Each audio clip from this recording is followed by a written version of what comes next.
आली जनाब सलमान सिद्दीकी साहब ने पेश की। सरजमीन सूरत के एक शायर हैं वसीम मलिक, वो कहते हैं कि हालांकि ये बरवक्त कहानी नहीं लिखती तारीख, मगर खून को पानी नहीं लिखती।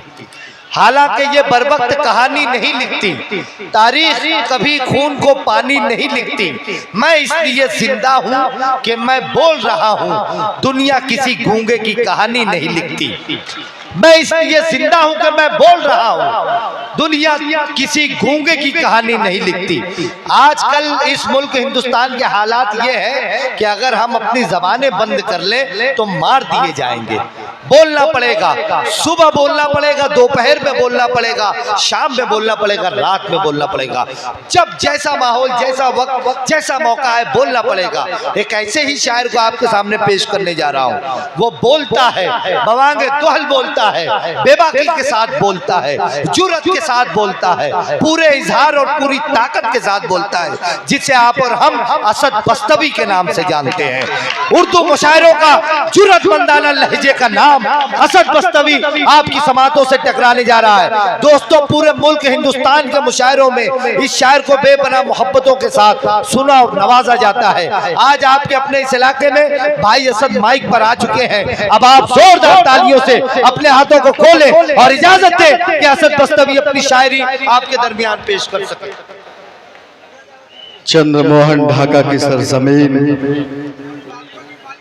आज का ये खूबसूरत और तारीखी और अज़ीम-उश-शान मुशायरा,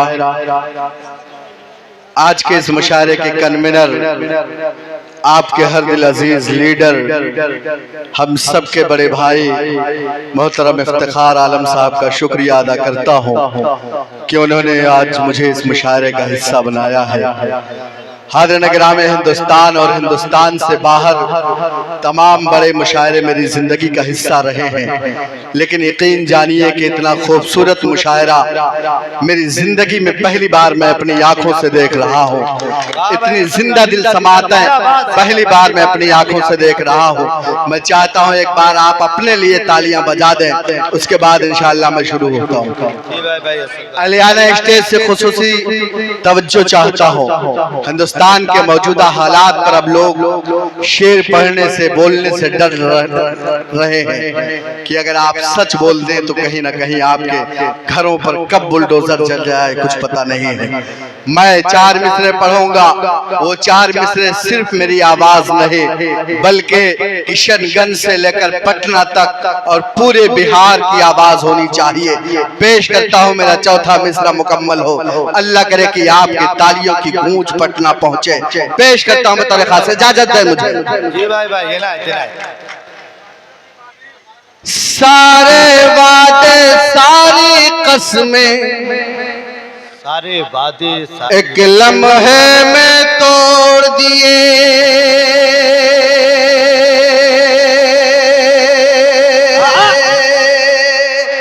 बहुत शुक्रिया, लग रहा है कि मैं जिंदा कौम के सामने हूँ। अल्लाह सलामत रखे आपको। सारे वादे सारी कसमें एक लम्हे में तोड़ दिए। जीत के कुर्सी पाली लेकिन खुद से हार गए साहिब। जीत के कुर्सी पाली लेकिन खुद से हार गए साहिब। जनता तो उम्मीद भरी नजरों से तुमको देखती थी। जनता तो उम्मीद भरी नजरों से तुमको देखती थी। ऐसी क्या मजबूरी थी फिर पलटी मार गए साहब। ऐसी क्या मजबूरी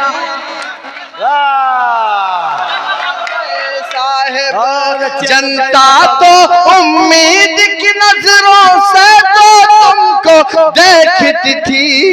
ऐसी क्या मजबूरी थी फिर पलटी मार गए साहब। इफ्तिखार भाई हिंदुस्तान के मौजूदा हालात देखता था, बहुत मायूस था हिंदुस्तान के हालात को देखते हुए। लेकिन आज आपके इस मुशायरे में जब देखता हूँ, पहली सब में राना रंजीत साहब को और तमाम अपने गैर मुस्लिम लीडरान को, अपने तमाम गैर मुस्लिम भाइयों को और आपको देखता हूँ तो उम्मीद की एक किरण नजर आती है। मैं सोचता हूँ कि मेरे आबाओ अजदाद ने जो हिंदू मुस्लिम एक होकर इस मुल्क में जंगे आजादी लड़ी और इस मुल्क की कौमी यकजहती का ख्वाब देखा, उन्होंने गलत नहीं किया था। मैं सलाम पेश करता हूँ आपको और 4 मिसरे पढ़ता हूँ। वो 4 मिसरे इस वक्त मौजूदा हिंदुस्तान की जरूरत है, वो 4 मिसरे इस मुशायरे का मकसद है। पेश करता हूँ बतौर खास मुलाज़ा फरमाए अजय कुमार द्विवेदी साहब, राना रंजीत साहब, मंजर नसीम साहब, संजय ठाकुर साहब, संजय सिंह साहब, तमाम लोग को शरीक करता हूँ। एक पैगाम देता हूँ हिंदुस्तान के 30 करोड़ मुसलमानों की तरफ से अपने तमाम गैर मुस्लिम भाइयों को पेश करता हूँ बतौर खास मुलाज़ा फरमाए। एक जगह सब मिल बैठे तो, एक जगह सब मिल बैठे हर मुश्किल आसान बने। क्या बात है, एक जगह सब पूरी दुनिया में फिर अपने एक अलग पहचान बने। एक जगह सब मिल बैठे तो हर मुश्किल आसान बने। पूरी दुनिया में फिर अपने एक अलग पहचान बने। चोट अगर हिंदू को लगे तो दर्द मुसलमानों को हो। चोट अगर लगे तो दर्द मुसलमानों को हो। चोट अगर हिंदू को लगे तो दर्द मुसलमानों को हो। हम लोगों की ख्वाहिश है कि ऐसा हिंदुस्तान बने। हम लोगों की ख्वाहिश है कि ऐसा हिंदुस्तान। वाह भाई, वाह भाई, वाह भाई, वाह भाई, जिंदाबाद जिंदाबाद। क्या बात है भाई असद साहब, बहुत शुक्रिया, बहुत शुक्रिया। अल्लाह सलामत रखे आपकी पाकीज़ा समातों को। मुझे भाई अपने कैमरे को दिखाइए और दिखाइए कि ढाका और बिहार का एक एक बच्चा, एक एक नौजवान, एक एक बुजुर्ग इस मुल्क में कौमी यकजहती के हुकूक में है। इस मुल्क में अमन चाहता है, इस मुल्क में चैन और सुकून चाहता है। मैं 4 मिसरे पढ़ना चाह रहा था। आपकी कौमी यकजहती को सलाम पेश करता हूँ। पूरा दुनिया जहाँ जहाँ उर्दू बोलती है आपकी तहजीब देख रही है। इंशाअल्लाह जो हमें धर्म के नाम पर लड़ाते हैं, जो हमें मजहब के नाम पर लड़ाते हैं, आपकी समातें उनके मंसूबों को नाकाम करेंगी, उनकी साजिशों को नाकाम करेंगी। मैं 4 मिसरे पढ़ना चाहता हूँ। अल्लाह के रसूल को इस सरजमीन से ठंडी हवाएं जाती थी। मेरे नबी ने कहा जिस वतन में रहो उससे वफादारी करो। मेरे नबी ने कहा कि अपने मुल्क की सरहदों की हिफाजत करो। मैं 4 मिसरे पढ़ता हूँ। मेरे नबी का ये पैगाम और हिंदुस्तानी मुसलमानों का ये पैगाम पेश करता हूँ बतौर खास मुलाज़ा फरमाए। अमन मोहब्बत जिससे फैले करना है बस काम यही।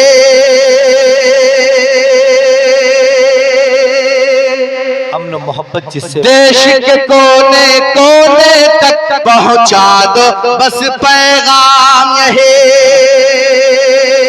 अमन मोहब्बत जिससे फैले करना है बस काम यही। देश के कोने कोने तक पहुंचा दो बस पैगाम यही। जान से ज्यादा इस मिट्टी की हमको हिफाजत करनी है। जान से ज्यादा इस मिट्टी की हमको हिफाजत करनी है। अपने वतन से इश्क करो तुम कहता है इस्लाम ही। अपने वतन से इश्क करो। जिंदाबाद। क्या कहने भाई असद साहब, वाह वाह वाह। इश्क करो तुम कहता है इस्लाम यही। बहुत शुक्रिया हाज़िर ग्रामी। 4 मिसरे एक पैगाम के तौर पर और पढ़ना चाहता हूँ। मुझे पता है कि मेरे 4 मिसरे शायद मुझसे पहले ढाका पहुँच गए हों। लेकिन एक मैसेज है हिंदुस्तान में बसने वाले तमाम सेकुलर लोगों के दिलों की आवाज है। मैं 4 मिसरे पढ़ूं, चौथा मिसरा मुकम्मल हो, आपकी तालियों की गूंज उन तक पहुंचे जो हमें मंदिर मस्जिद के नाम पर लड़ाते हैं, हमें जात और बिरादरी के नाम पर तकसीम करते हैं।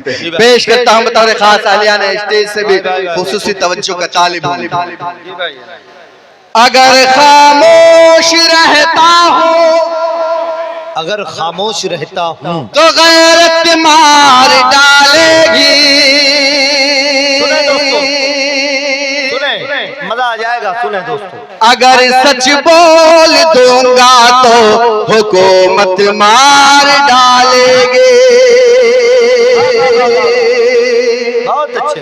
अगर खामोश रहता हो, अगर खामोश रहता हो तो गैरत मार डालेगी। अगर सच बोल दूंगा तो हुकूमत मार डालेगी।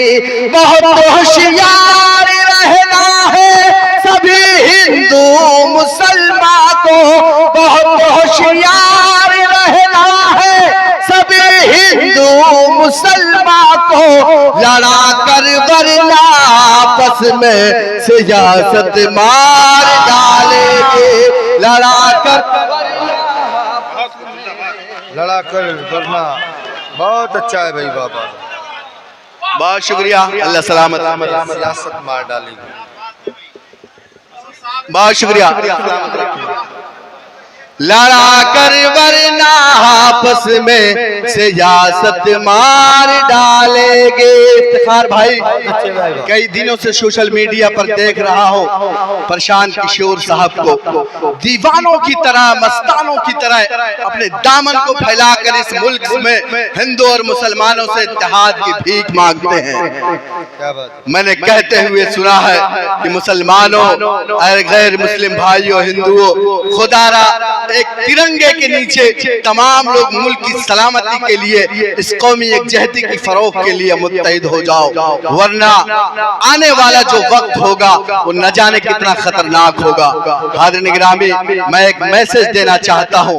मैं चाहता हूँ कि मैं यहाँ से जाऊँ, आप मुझे याद करें न करें, लेकिन इन मिसरों को अपने गैर मुस्लिम भाइयों को सुनाइएगा और बताइएगा कि एक शायर आया था, उसने एक पैगाम दिया। वो पैगाम सिर्फ असद बस्तवी का नहीं, वो पैगाम इफ्तिखार आलम साहब का, वो पैगाम राना रंजीत साहब का, वो पैगाम तमाम गैर मुस्लिम लीडरान का, तमाम सेकुलर लोगों का। पेश करता हूं तारीख खास मुलाज़ा फरमाए। मोहब्बत प्यार का, मोहब्बत प्यार का, ईसार का परचम तुम्हें देंगे। क्या बात है। मेरा दावा है हर एक जख्म का मरहम तुम्हें देंगे। अब अगला मिसरा लगे तो मेरा ढाका मोहर लगाए चौथे मिसरे पर। पेश करता हूं तारीख खास। मोहब्बत प्यार का ईसा। भाई ये मोहब्बतें हैं, देखिए असद भाई को नवाज रहे हैं। मैं अजय कुमार साहब से दरखास्त करूंगा 2 सेकंड के लिए आप यहाँ खड़े हो जाएं, एक तस्वीर आज के मुशायरे से जाए। इफ्तिखार भाई को आवाज दूंगा, मेरे एक बाजू वो आ जाए, एक तरफ मेरे अजय कुमार साहब आए, एक तस्वीर आज के मुशायरे से निकले, पूरे हिंदुस्तान में एक तस्वीर पहुंचे। अल्लाह करे जो हमें लड़ाते हैं उनकी नींदें टूटे, उनके मंसूबे नाकाम हो, उनकी साजिशें नाकाम हो। पेश करता हूँ दरखास्त। मोहब्बत प्यार का ईसार का परचम तुम्हें देंगे। मेरा दावा है हर एक जख्म का मरहम तुम्हें देंगे। अलग मजहब है लेकिन फिर भी हम सब भाई भाई हैं। अलग मजहब है लेकिन फिर भी हम सब भाई भाई हैं। हमें तुम गंगा जल दो और हम ज़मज़म तुम्हें देंगे। हमें तुम गंगा। बहुत अच्छे भाई, वाह वाह वाह वाह। ज़मज़म तुम्हें देंगे, बहुत अच्छे भाई। असद भाई जिंदाबाद।